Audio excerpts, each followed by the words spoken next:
Okay. Good afternoon, everyone, and welcome to How to Refine Your Narrative Voice. We are heading straight into this panel today with our panelists, and let's start with introductions. Actually, first, I'm just going to thank our sponsor, Renaissance Press. They let us have live captions and help us put on this event. You can also go to the Discord. Make sure to check out all the links in the chat for panelists and for the Discord. It's all in there. And story crafting sessions are free, but there's a lot of work that goes into these conferences so that they can keep happening. Please consider supporting us on Ko-fi. The link is also in the chat. Thank you very much. And let's get started. So we're going to introduce our panelists one at a time. If you can just let us know your name, your pronouns, and a little bit about why you wanted to be on this panel today. Nicole, do you want to go first? Sure. I'm Nicole M. Wolverton. Sounds like I might be one of the few folks from the US. I live in Philadelphia, and I am primarily a horror and thriller writer for adults and young adults. And my young adult horror novel, A Misfortune of Lake Monsters, is debuting from ChemCat Books in 17 days. And why I wanted to be on this panel, narrative voice is something that I think everybody struggles with who's a writer at one point or another anyway. And it was of particular importance for me when I was writing A Misfortune of Lake Monsters because there are two first-person points of view with entirely different narrative voices.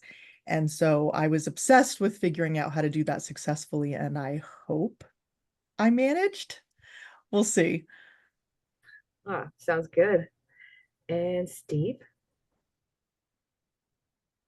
Sorry, I had to mute myself.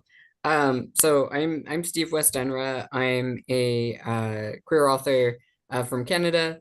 I live in Montreal, and I write fantasy and horror. My latest book came out in October, and it's a queer horror comedy that's been called Pretty Voicey. So are we answering now why we wanted to be on this panel? Is that right as well? Yep. Yeah. Okay. Yeah. So that was the reason. Sorry, I'm really rambling. That was the main reason I wanted to be on this one because character voice as well as narrative voice are things that I've received praise on before. So I figured of all the topics, it was one that I could speak to with like some degree of confidence and authority. So that's a big reason why I want to be part of this conversation and hear what everyone else was saying. And yeah, we do love horror in this house. This house being this panel, I guess. I don't know. Yeah. Thank you. Wonderful. Look forward to your perspective. KJ. Hello, I'm KJ Harrowick. I am a science fantasy / horror author. I'm on the darker end of the spectrum. I like everything grimdark. I like everything weird, everything big worlds, languages, magic, starships, whatever. I love it, especially if you can get that really atmospheric, creepy feeling.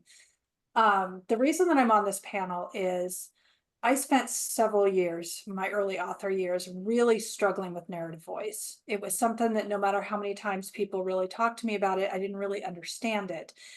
And then recently, as I was reading a slush pile, I had about 70 entries at this point, I noticed a weird rhythmic pattern that I've never seen before. Every single entry had the same cadence, the same information. It was almost like reading the exact same story 70 times, but with different character names and, maybe like a jacket had changed color here, or a swear word had changed color there, changed narrative there.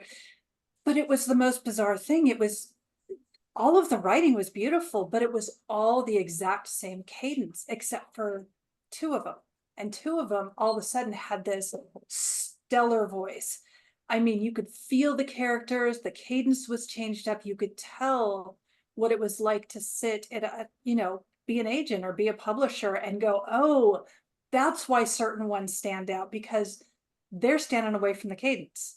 So Mhm. that's kind of why I'm here, is I want to speak a little bit about that and some, maybe some ideas to kind of help you guys work with your manuscripts. Wonderful.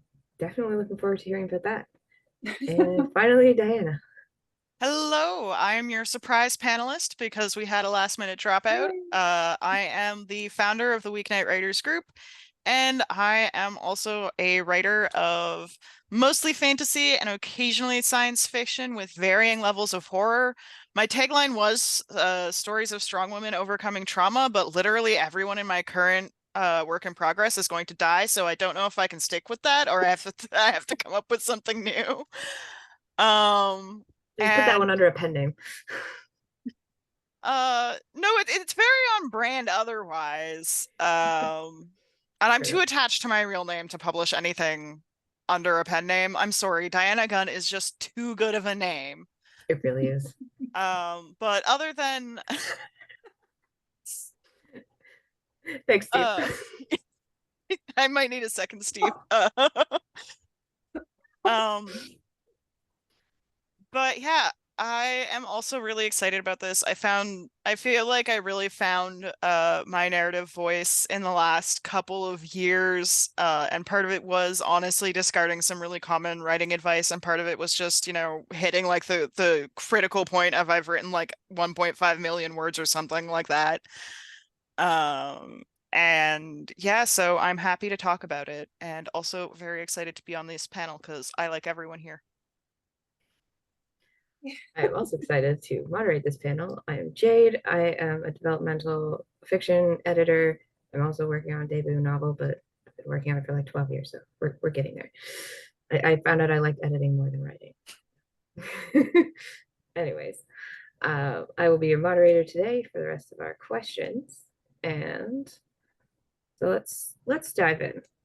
Our first question is there a difference to you between narrative voice and point of view? And if so, could you please tell us how you distinguish between point of view and narrative voice in your writing? Anyone want to take that first? I'll take it. All right, let's go. So point of view is really simple. It's who's the character? Whose head are we in? Who are we following? Who do we want to get attached to? I mean, it's that simple, honestly. Narrative voice is all the things around that character. How do they hold themselves upright? How do they speak? What cadence do they use when they speak? How do they move throughout the scene? And it comes through in dialogue. It comes through in how you kind of move through that interior space. So if he's standing, you have a character that's standing in a forest and they see a starship in the distance. What goes through their head at those moments? And it's going to be different for every character. They're going to have a different set of words that they use. They're going to have maybe a different faith or a different ideology about life. So the narrative voice is how you take that character and really explode them onto that page.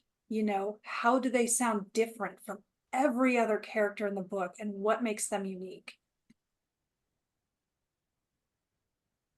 Just to jump in, I guess, that I thought you put that really, really nicely, and really well. I think the other aspect, to distinguish, the other thing to distinguish between is the difference between narrative voice and character voice. Because character voice, when you're writing, deep POV in third person or first person, it's going to be essentially the same as narrative voice. But if you're writing a more distant POV, then the narrative voice might be different and distinct from individual character voices. And the same thing with regard to like secondary character voice. So I love the point that you made just now about, like a character's particular background and context is going to inform the way that they talk and therefore the way that you write. And that's true not only for sort of like your POV character, but it's also true for sort of how you write the dialogue of secondary characters as well, right? So those secondary characters still have a character voice that hopefully you want to come through and you want that to be distinct, but it's going to be, very different from the narrative voice. you know, depending on you know how the POV works and what you're doing. So those two things can be different. And like the thing that I always think about is like, you know, like Terry Pratchett's work, for example, is written in a particular style, right? So his style is pretty consistent, at least in the Discworld books, regardless of the characters that he's writing. And that's like, you know, both the combination of authorial voice and then narrative voice. So that is the There's a voice of the flavor to narrator. Pratchett books. Sorry? There's a flavor to Pratchett books. You know when you're reading a Pratchett book. Yeah, yeah, exactly. So like, yeah, like, and it's his authorial voice combined with then the voice of the narrator, which he's cultivated over many years, right? So there's all these different layers, and you can kind of play with the way that they interact. But again, with like, if you're writing first person or deep POV third person, then there tends to be less difference between you know, the narrative and the character voice. Like the narrator is in a first person book, typically the POV character. So those would be the same. If that made sense. It's so funny that you said that about like sort of the author writing the dialogue and that being sort of involved with the narrative voice, because the one thing that I had been thinking about when I was sort of thinking about how I might engage with this particular topic is if you've ever read it, A Prayer for Owen Meany by John Irving. I think he's sort of the perfect person to sort of think about for narrative voice. If you've read A Prayer for Owen Meany, you know the point of view that it's told from is John Wheelwright, and it's told from when John was a kid until he was a bit older. But the one thing that I've always loved about that book is how he hears Owen Meany. If you've read the book, you know he uses for Owen's dialogue all caps. And it's very specific to the narrative voice in that, not Owen's voice, of course, because that's just character voice, but it's very specific to the narrative voice in the way that John hears Owen.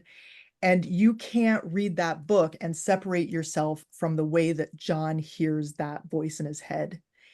And that inner monologue and the diction and the cadence, as I think Kat or Diana was saying, is, I think, KJ, is very specific to John Wheelwright. And no matter what point you come in on that book, even if you had no idea that it's being told by the same narrator the whole way through, you would know because it's so distinct. Even if you switch to another John Irving book, you would know that you're reading Prayer for Owen Meany because John Wheelwright's voice, his narrative voice, is so distinct from other narrators in Irving books. Yeah, I think that when I knew that I had really sort of settled into my narrative voice, was kind of like a similar thing. When I realized like there is a very specific way that I write, and what makes it different in each book is that the characters, they focus on different things, but the way that I write best is very not flowery, but very flowy and sort of stream of consciousness. So for example, instead of doing like short staccato sentences and fight scenes, I will do like long flowing sentences where it's like, yeah, there's commas here. It's because the person is thinking so rapidly.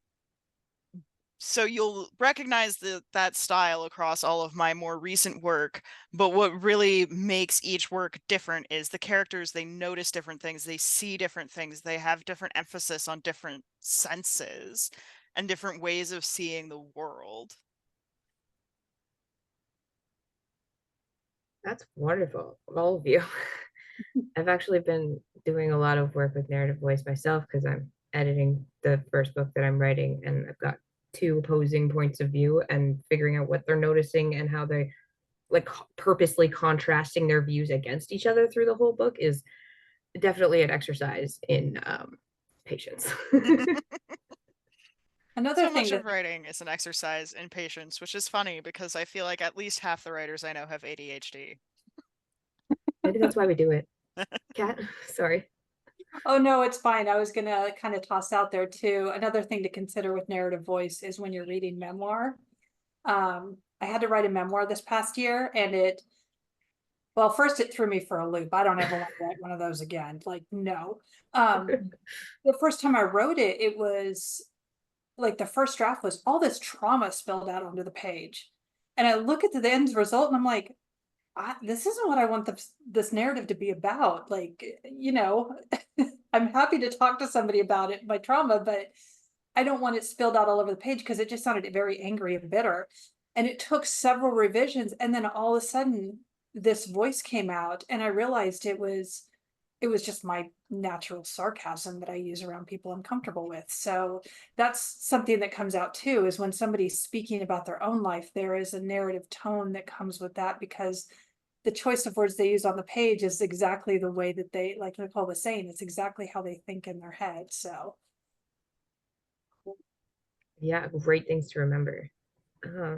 Okay, next question is, so what are some of the pros and cons of using various types of classic point of view? So first, second, or third, and when or why would an author want to choose to use one over the other? And how has your choice of POV in stories impacted narrative voice? You want to start with Steve with that one this time? Yeah, I can start. Yeah, I mean, I think it really just depends on what kind of story you want to tell, which is my answer to most writing questions, which I recognize is like probably not very useful in a kind of like actionable sense.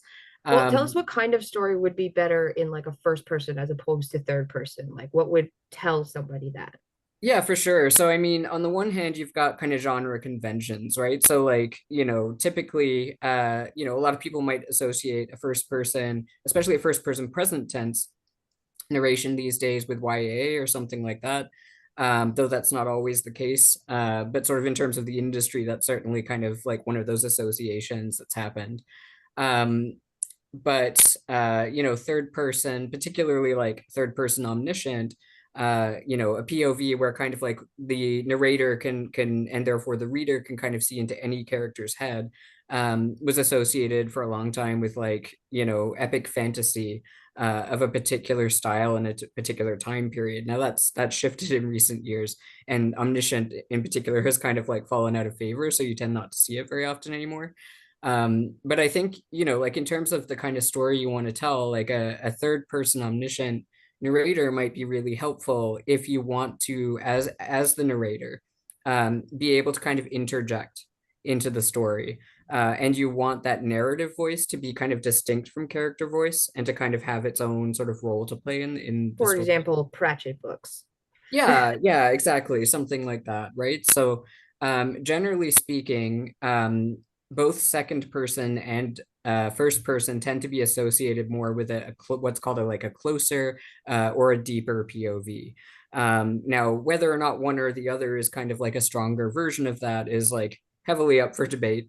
And with the emphasis increasingly on like deep POV in third person, we're seeing that difference is sort of like less obvious. So just to clarify for anyone who's not heard that term before, a deep, POV third person limited is a POV where it's written in third person. So he, she, it, Sarah does X, instead of I do X.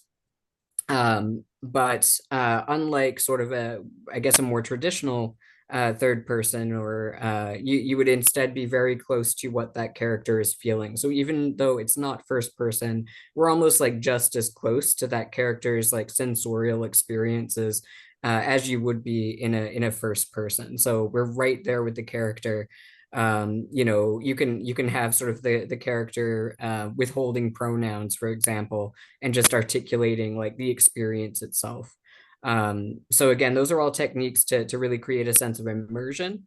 What I would caution is that immersion is not the same thing as quality. You don't necessarily want to be that close to a character always. So if you're telling like a sort of a fairy tale, or you're operating in that style, or you're writing allegory or anything like that, you might want a more distant POV.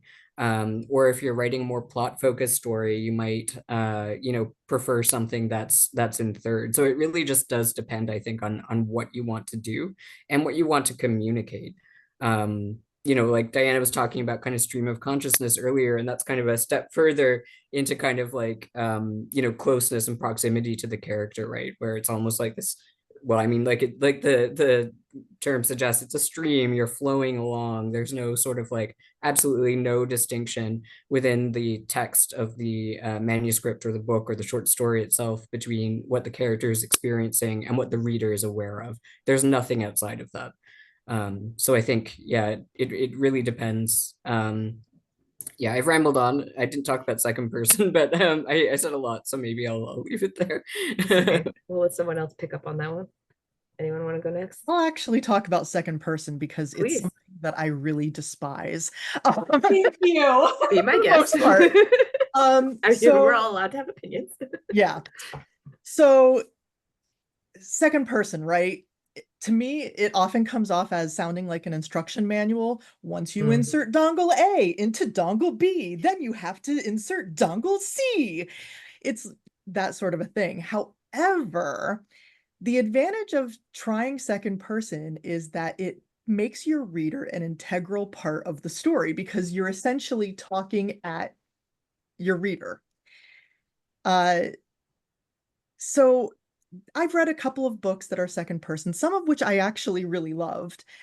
Julie Berry, All the Truth That's in Me was a great one. The one that I'm thinking of that's probably the weirdest to me, that I liked it anyway, and that it was an interesting exercise, was The Weird Sisters by Eleanor Brown, which came out about a decade ago.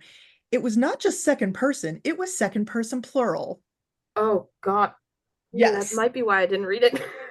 Quite possibly, yes. It's told by three sisters who are named after the Lear sisters from, King Lear. And it's, we went here and we did this and la la la la la. And it's basically, it moves from sister to sister, but they're talking as though they're one person. Interesting. And they're talking at the reader.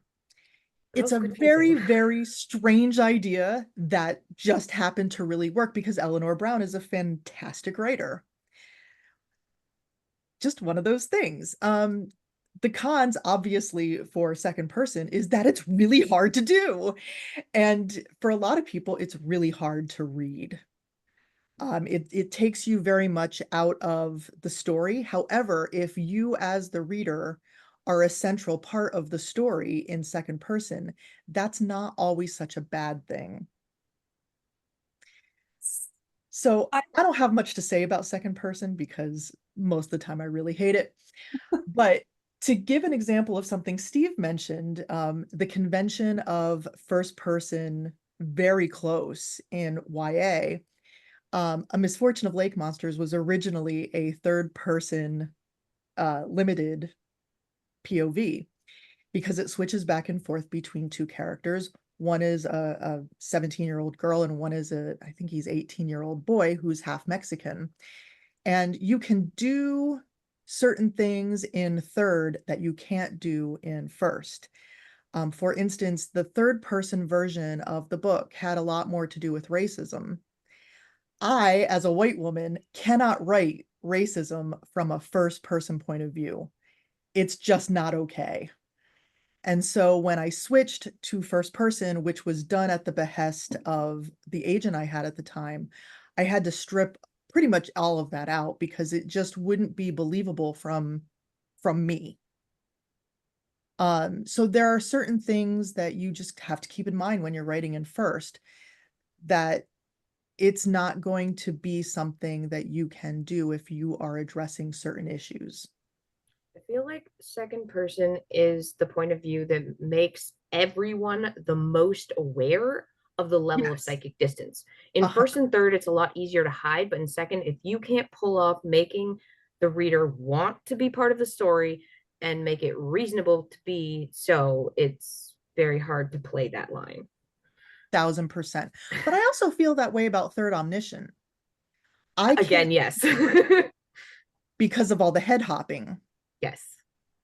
It's just one of those things. And sometimes third omniscient is the way to go, particularly when you need to hide a certain thing from the Unreliable narrator. stuff yeah, like from the that. narrator, but the reader might need to know. Yeah. You can pull that off with third omniscient, but not from other points of view. So there's an advantage and a disadvantage to just about everything you might want to try. The issue is thinking it through and figuring out who needs to know what and when, and how close you want your reader to actually be to the story. Kat, I think you So were. you said something really interesting, Nicole. You said second person is like being handed an instruction manual or having somebody talk at you. And I fully agree. Every time I've ever read second person, done well or not done well, I actually get so jarred out of the story because I'm like, I'm not that person. Quit trying to make me this person. I am not this character. And then I actually start to get nauseated. So I can physically sit because I can't equate the two. Fair. It's, and it's, but one of the things I found is second is just really distancing. It really is like talking at somebody and pushing them away and not really giving them a chance to speak. But I find with first and third close, you're almost taking your reader by the hand and saying, guess what? We're about to go on this really cool adventure. Do you want to come with me? You'll get to see what I see. You'll get to listen to kind of the way that my thoughts work, and then with omniscient, you kind of get the wizard behind the curtain, especially with Adams. Douglas Adams writes such beautiful stuff, and he is one of the few that I think does omniscient really well. The metaphors. Yes. Beautiful. But it's like having a wizard going, yeah, we're coming along on this journey. I'm not going to hold your hand, but let's go here. Let's go here. Let's kind of treat this like a movie, and I'll give you a visual and all the different landscapes, and we'll fly over. But it's not just that I found that deciding what you want to write for the story, but sometimes your character tells you what they want to do. I used to hate writing first person until I had a character literally scream at me in first person, and I couldn't. I was like, fine, you win. But also I think if you're writing to market, or you're working with a publisher or an agent, you have to be very conscious of what genre and market you're writing for and what's going to fit best to capture the widest audience. I know for YA for a long time, first person, that's all anybody wanted to write. And I'm not saying anything else is wrong. It's just that seemed to be what everybody wanted in that market. So those were the money makers. Yeah, fair I enough. will add some practical examples. So my first Moonshadow book I wrote in first person, which was a good decision for that book for a lot of reasons, but kind of became a problem when I wrote book 2, because book 2 has a much bigger story, and I was like, I would really like to have like several POVs here. And I had to work within the constraint. I did actually do something highly controversial, and I do have a secondary POV that is in third person in a book that's mostly first person. But that was the right decision to make for that book. But it was definitely I didn't realize that I was going to write a series until I was pretty much like, in copy editing for Moonshadow's Guardian. That was only then did I realize that I was going to actually write a sequel to that book. I had always planned other books in Moonshadow, but that was that was supposed to be a standalone with a separate series. So that yes, Steve, N.K. Jemisin with the Broken Earth trilogy really Yes. did great So with second person. But so back to my example. So I really wish in some ways that I had gone third person with Moonshadow's Guardian, because then I could have done third person for Moonshadow's Champion, which I feel would have been better for the second book. But third person wouldn't have been as good for the first book. So that can be really hard when you're trying to balance these things in a series. My current book, I knew right away that I wanted either like really close third person or first person. And the more I thought about it, the more I wanted first person. But because, as I've said, everyone's going to die at the end, I realized that I couldn't do first person past. So I'm actually writing in first person present, which is really strange to me. And like for a long time, I've even found it like really jarring to read in first person present. But you just got to follow what's right for the book, and this is what's right for the book. This isn't a setup where I'm framing the story like she's a ghost at the beginning telling the story of how she died. So because she dies at the end, it kind of has to be first person present. Yeah, that makes a lot of sense. I like present. I'm used to reading like past tense mostly, but I've noticed that with present tense in certain genres, it just makes it feel like everything's more immediate. So especially for really grimdark science fiction or horror, it's such a great strategy to use. Well, Yeah, and this is since definitely a since horror. we're already talking about it, I'm just going to state the actual question. What is the effect of changing tense, and how can this be used to focus your point of view and or your narrative voice?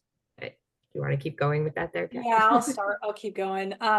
So I actually I'm in awe of anybody who can write first and third kind of in the same book. I remember I read a Patrick Rothfuss book years ago. I never finished it because it just dragged for me, but um when he wrote, he had some characters in first person and some in third, and it was amazing. There was like no difference between the narrative voice part of it, or the, kind of the authority in it.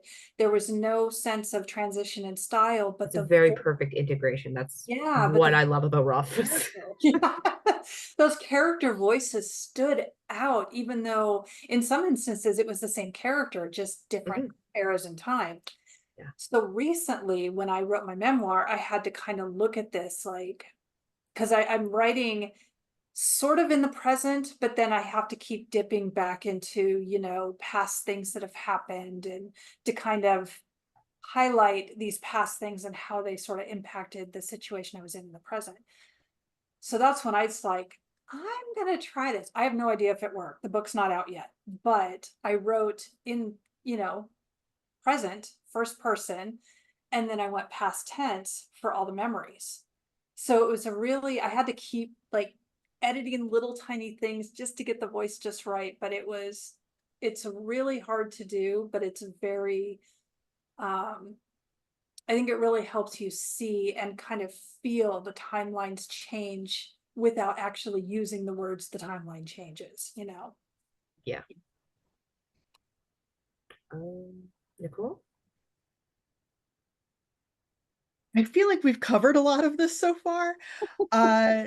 Changing tense. So what I will say is, for me personally, I almost always write in either first person present or first person past. And the difference between the two really is whether something is character driven or plot driven. I think for first person present, the plot driven makes more sense because you have to be immediate, you have to be in the moment. For past tense, the immediacy isn't necessarily always there, and so I think you do have a little bit more space to play with character driven plots, so to speak. I think that makes a lot of sense. Steve, you want to add anything to that?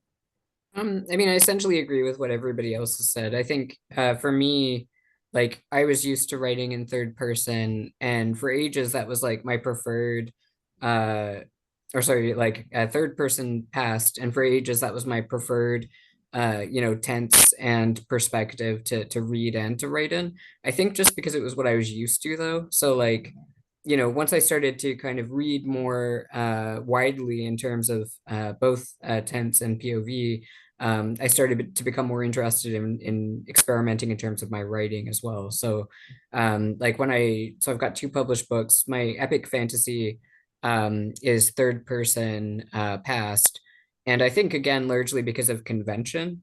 It's also multi POV. So there's that too. Whereas when I sat down to kind of write my horror comedy, it just felt like it immediately needed to be in first person and in present tense. And I think partly because of the kinds of things that you guys are talking about, like the sense of immediacy when you're in the present tense, like you're right there with the character experiencing things as they happen. There's definitely an emphasis on the fact that you don't know the fate of the character. There's You can the hide idea. the certain outcome if you're in a particular tense. Exactly, yeah. So or like, mask it at least. yes, yeah. I personally think you can write past tense and still have that ambiguity for me personally. Like I think because Never night. yeah, like yeah, because third person past has become this almost like it's become viewed as sort of the neutral default tense, whether or not that is, you know, justified or correct. It's become viewed that way. We also tend to kind of presume or afford it a little bit of leeway in terms of like what, you know, has or hasn't happened to the character. So you can still write Mhm. cliffhangers in past tense. It's not like people don't. But certainly, yeah, I think writing horror, especially, there's something to that, to kind of writing in sort of a present tense. Yeah. Yeah, Diana. to piggyback on to what Steve was saying, I definitely think there's lots of leeway in a third person past to have your character you know, die or, you know, for whatever reason become indisposed for like a significant portion of, you know, book 2. Maybe they go into a coma at the end, or, you know, something like that. But I feel like there's a lot less leeway for that in first person. I do think it can be pulled off, but most of the instances where I've seen it be pulled off are instances where it's a, you know, like a framing, like a 13 Reasons Why, where it's like, I am actually dead at the beginning of this and I am telling you why and how that occurred. Exactly. Yes. Um, Yeah. and so I had a lot of hesitance around writing my current book in present tense because it's not something I'm even used to reading. I know it can be a really hard sell in the adult market, and there's like bondage rituals and everyone dies in this book. It's not for kids. Um, What is it again? Because I got to read it now. so far I have the working title, Tragic Vampire Cult Story, and don't worry, you are at the top of my list of people to Good. contact when I need feedback. I know you're gonna love this one. Full disclosure, KJ and I have worked together before in this capacity. We've done beta reads for each other, so we know each other's writing quite well. Yes. And but yeah, I actually, like, I was so hesitant about it that like I like posted on Twitter. I was like, so how do people feel about a character dying if a book is written in first person past?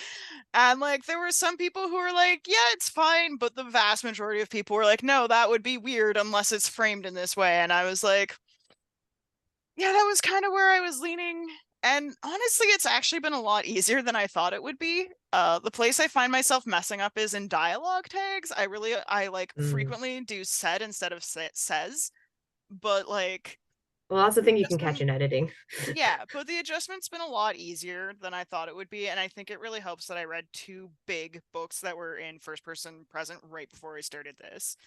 So like if a story is demanding a specific POV because, you know, you have something like, oh, a character dies at the end, or, you know, you need to do omniscient because there are things that you need to hide from the characters that you need the readers to know, or something like that, and you're not really used to that POV, but you know it's what your book needs, read books in that POV. They don't have to be like your book in any other way. The books that I'm thinking of are like new adult, which isn't really a category, but is kind of a category, and Iron Flame is definitely not YA. And they're, you know, fantasy dragon books. They're not horror in any way, shape, or form. And this is like my first true horror novel. But they had that POV, which made them different enough that like I'm certainly not worried about like undue influence, but also similar enough that like I could get into the correct headspace to start writing in first person present. Yeah, you kind of have to think that way a little bit, otherwise it doesn't quite work. Yeah. Wow. It's fun when We you're do writing. have a question that Steve started to answer, but that's a very short answer. So let's see if we can get a longer one. Do you think that self-published authors have more leeway with POV than traditionally published authors?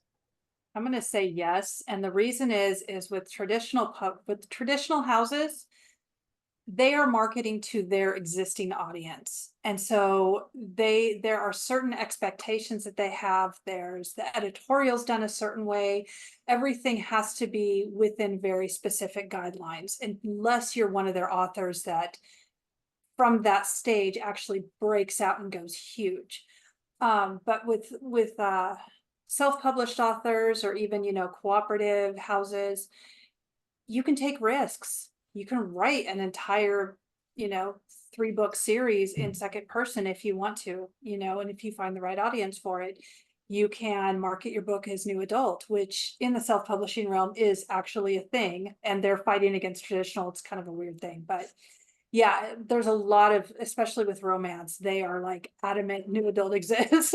So, but there's, you know, there's a market for it. So I think that self-published authors really can say, I see this little niche over here that nobody's really filling, and traditional's kind of, you know, ignoring because it's not a big enough audience, and they'll write their book directly to that audience.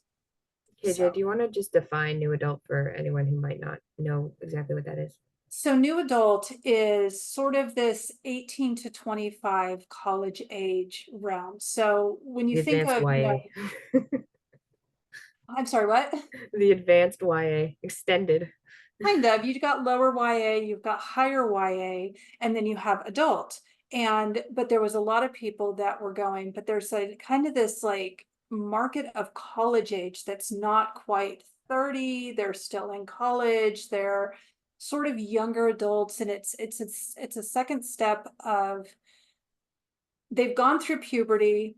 Now they're, you know, feeling like an adult, or they are an adult, but now they have to go and learn how to be an adult and feel like an adult. So yeah, new adult is, you know, and every person you talk to is like, oh no, it doesn't exist. Yes, it exists. And I think it's just, there's kind of a bubble out there, and there's a market for it.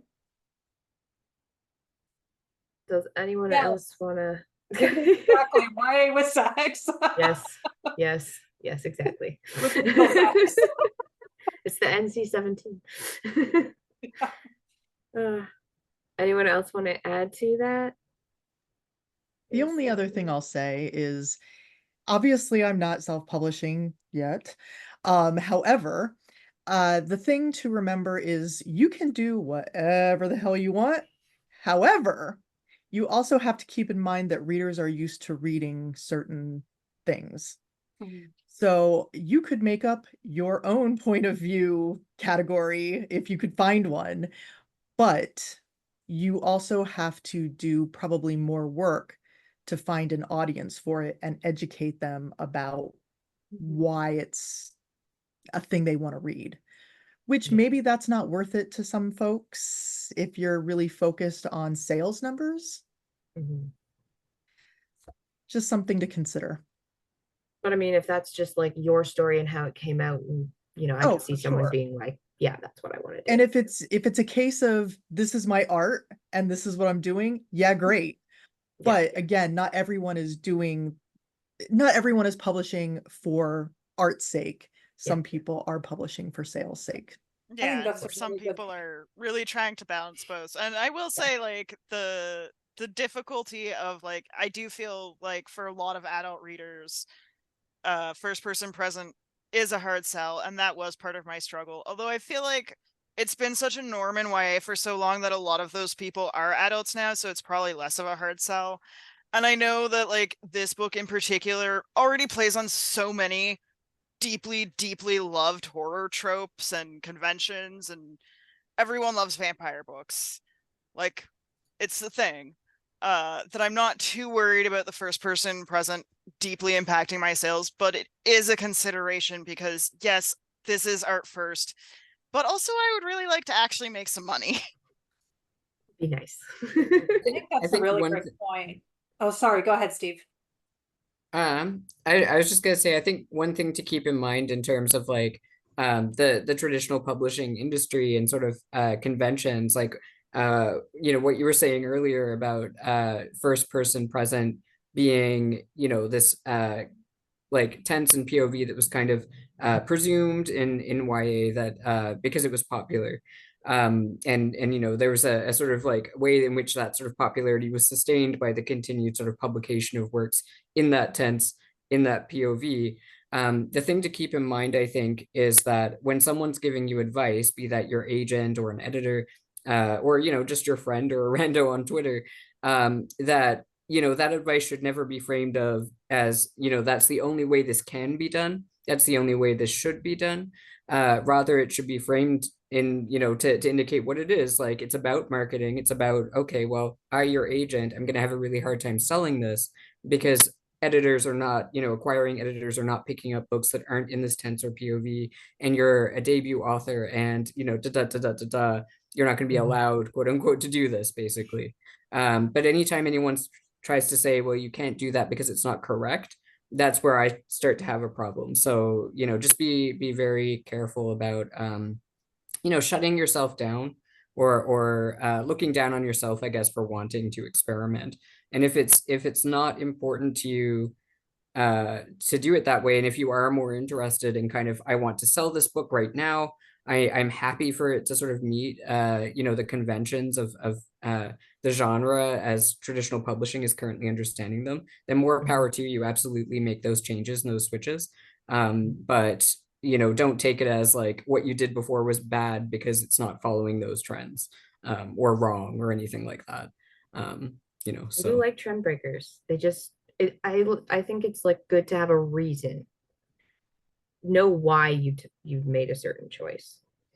That's a really good point, you know, and it goes back to what Nicole was saying about, are you writing it for your art or are you writing to market because you need that paycheck? And the answer is going to be different for everybody. And that's why some people choose self-publishing, and that's why some people go traditional. And there's a lot of other factors that go into it as well, is it's knowing the reason that you're writing. You know, when I write science fiction and fantasy, I like to say it's for my art. Yeah, I would like to make money at it, but there's sort of this dark bubble inside me that I need to, you know, kind of dig inside it and find that safe space.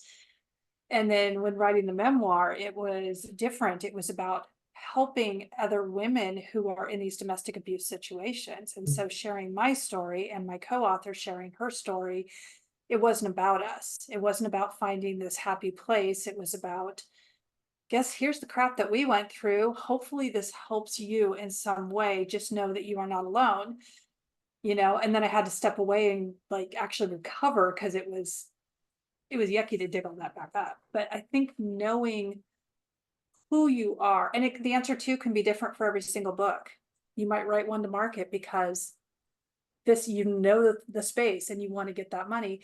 And then you might do this other one because it's more of a self-fulfilling venture. Definitely. And following convention can also be something you do because you like it too, just to put that out there as well. That's true. You know, you don't have to be like, you know, doing something weird and wacky. Like, you can follow trends because you like them. Like, that's fine. Yeah, like I'm so hyped to write a true vampire book. Like, it's everything I've wanted. We have another audience question, which is, how do you balance staying true to your narrative voice while portraying character narrative voice? I can try. Yeah, go ahead. I think part of it is that the authorial voice, which is your voice that you cultivate over, you know, successively writing different things. You know, it's the patterns that crop up in your work. It's tropes or motifs that you fall back on. It's certain kinds of like kind of what Diana was talking about earlier, like the way that you tend to write your sentences. Like, often that is sort of like what's going to come through in terms of authorial voice. But, you know, a character's voice can be quite distinct, or particular maybe is a better way to put it, because that's going to be informed by, again, the character's context, by what you as the writer want to say.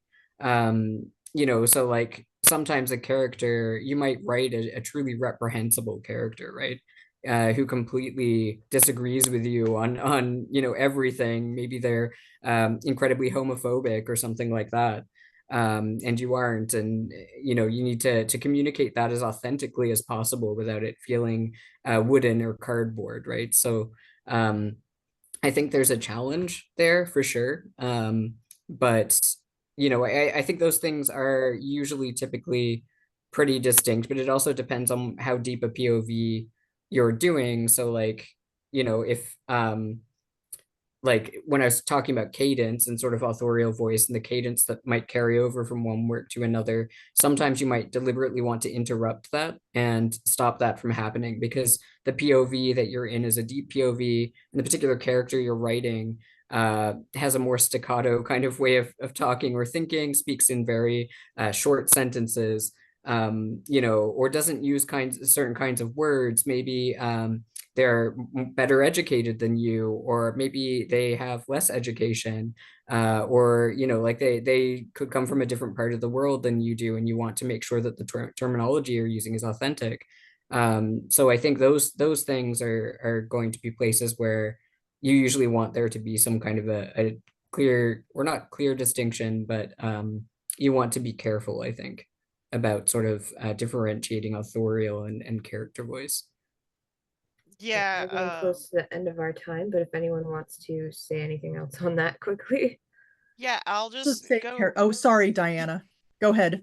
I'll just quickly say that something I do now before I start every project, especially if it's a multi-POV project, is for every POV character, I write down what they notice first when they walk into a room, what they notice first when they meet someone, and what sense they're like most oriented toward. Are they a smell person, a sound person, a sight person?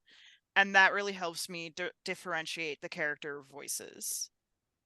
Excellent. Diana and I do similar things. I was just going to say, I know my characters inside and out before I start writing, because I have like these ridiculous character profiles, questionnaires, ridiculous Whatever you amounts need. of preparation. All right. I'm just gonna do one last question before we'll probably come to the end. What is your best suggestion for new authors trying to isolate or develop their narrative voice? Same answer. Character profiles, millions and millions of them, until Great you get place to sick start. of your characters. Know every single reaction that they're going to have.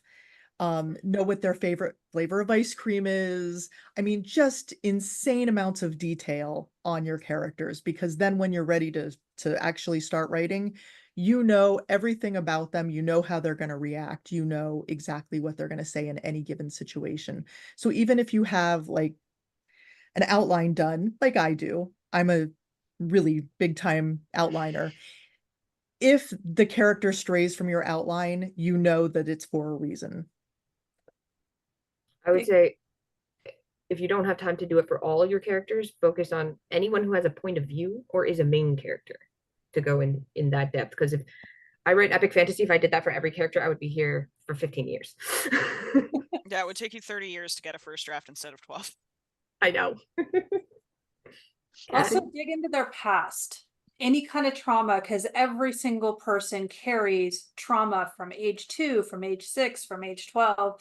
And we might carry it passively, we might carry it actively, but it informs almost everything that we do and the way we make decisions. So the deeper you dig into their past and their trauma, it may never come out on the page, but just knowing that will kind of help you define, okay, this is somebody who likes to swear a lot. This is somebody who wears black all the time, but they've always got this pink ribbon around their wrist. Why? And so little quirks and questions like that will really help define how the words come out onto the page through this character's thought process. How that character specifically moves through the world. Yes, exactly. I think like anything. I think like a few things, like reading widely, and by that I don't like, obviously it's really important to read in your genre, to know what's going on currently, to know what's been done already. But I think reading in different genres and different styles. If you're a genre writer, read some literary works, read some of the classics, that kind of stuff. If you're a literary writer, maybe read some genre works, that kind of stuff, and you get a sense of different authors' voices, right? So in a way, it's kind of part of that big writerly project of people watching. Become a very good observer, train yourself to be a good observer of other people, both in the real world and in fictional spaces, because then you start to learn how people differ in terms of the way they think, the way that they talk, mannerisms, all of these kinds of different things. But a good way to differentiate different characters, like if you're writing multi POV or anything like that, I think is to practice like writing a scene from like the same scene from different perspectives. Probably don't put them both in the book unless you're doing that very deliberately for a good It reason. can be great for Um, comparison, though. You can see that, exactly. that they notice something more, or this is a better, like it would be better to include this version of the scene Yeah. for whatever reason. And similarly, you can notice problems like, is their internal voice too similar? Like, are they actually talking the Oh, they're same? the same person, but different genders. Yeah. I had a hard time with like my horror comedy, like it's mainly from one POV, but then there's another character who has a POV later on, and they intentionally have a very similar voice. Like they're kind of basically the same person to an extent. And so like, I needed to differentiate them while still sort of keeping that sense that they're really very similar people. So like whether or not I succeeded is up for debate, but like it's hard in circumstances like that for sure. But Diana?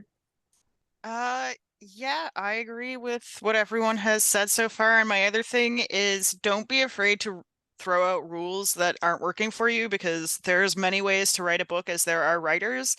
And a lot of like current era writing advice really encourages a really sparse writing style and really discourages, flowery and prose and long flowing sentences.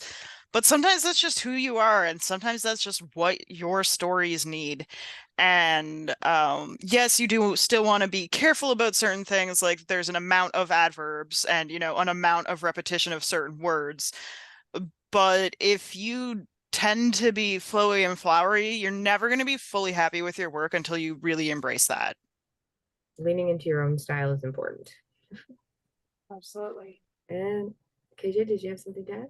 Nope, I was just agreeing. Oh, Absolutely. okay. Embrace your style, whatever it is. We are basically at the end of our time, so we have a chance for everyone to go around one more time and say who you are and where people can find you before we have to leave this panel. Sadly. Who wants to start? I can start. All right. KJ Harowick, you can find me at kjharowick.com or on any socials at KJ Harowick. I've got 4 books out right now. I write short form, long form, and I'm kind of peeking over the fence at serial fiction. So we'll see if that happens. 4? I thought it was 3. Did I miss something? Maybe. Let's see. 1, 2, 3. Well, I've got the one coming out next month. Okay, I was like, I know there's something coming soon, but did I get my Yeah, months it doesn't crossed? have dragons, no spaceship. Well, I mean, it mentions a few sci-fi authors, but no, you don't want to read it because it's just my life all vomited on a page. So you can read the other stuff. Go ahead. Awesome. Nicole? Nicole M. Wolverton, A Misfortune of Lake Monsters is coming out with Camcat Books on July 2nd. You can find me at NicoleWolverton.com. On Instagram, Blue Sky, and Threads, I'm at Nicole M. Wolverton, and I'm also on TikTok, but I rarely go there. It is what it is. Indeed. Steve? My two published books are The Wings of Astaroth, which is political epic fantasy. Think A Song of Ice and Fire with queerness in the classical world, and my queer horror comedy, The Erstwhile Tyler Kyle. Both available as ebooks. They're on sale at the moment for 99 cents. I also have a lesbian Viking fantasy book that will come out at some point this year because I'm chaotic. Very And cool. yeah, it's called So Sing the Barrows. I'm at Steve Westenra on TikTok, Twitter, I think on Blue Sky, but I'm currently logged out of Blue Sky and can't get back in, so I Oh, no. haven't checked it in months. On Instagram, I think I'm Steve Hugh Westenra, just to like confuse things. And I have a website, www.stevewestenra.com. And Diana? All right, I can be found at Twitter and Blue Sky at Diana L. Gunn, Diana with 2 N's, Gunn with 2 N's. I have a website at authordianagunn.com. But today, what I would really love to say is that I am the founder of Weeknight Writers, which is the host of this event. And what I would really love is for you to all go check out the Weeknight Writers Ko-fi. We have a one-time fundraising goal to raise $100 today, just so that me and Jade, who is my co-organizer, can pay ourselves to order some pizza to celebrate a successful conference.